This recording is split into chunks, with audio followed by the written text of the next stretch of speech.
Hello guys, meron tayo ditong Kenwood base TM701 Alpha. Tuturo ko sa inyo kung paano i-activate yung crossband repeat nito.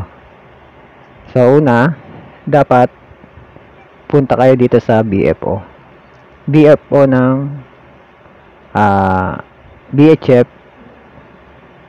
Dapat naka BFO siya. Tsaka dito sa UHF, itong band. Yan.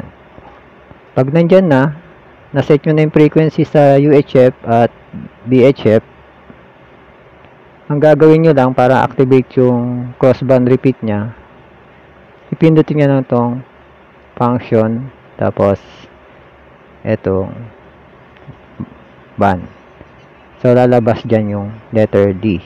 Yan. Pag lumabas na yung letter D, pe-press yun ng matagal to. Itong F function. Press nyo na ng matagal.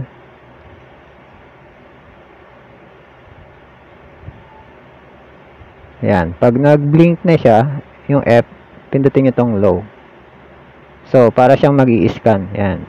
Ibig sabihin yan, activate na yung crossband repeat. Testing natin. Meron ako ditong portable. Yan. So, magta-transmit tayo sa VHF. So, dito sa VHF na magta-transmit.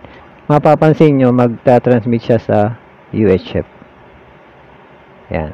Sa UHF na nagta-transmit. Sa VHF ako nagta-transmit. Yan. Sa VHF ako nagta-transmit. Nagta-transmit yung base natin sa UHF. Yan. Subukan ko naman sa UHF mag-transmit. Ito tayo sa taas. Ta-transmit ako sa UHF. So, yung base natin magta-transmit sa VHF. Yun lang guys. At madali lang. Paulit-ulitin nyo lang panoorin tong video. Makukuha nyo rin yung paano proseso. Maraming salamat.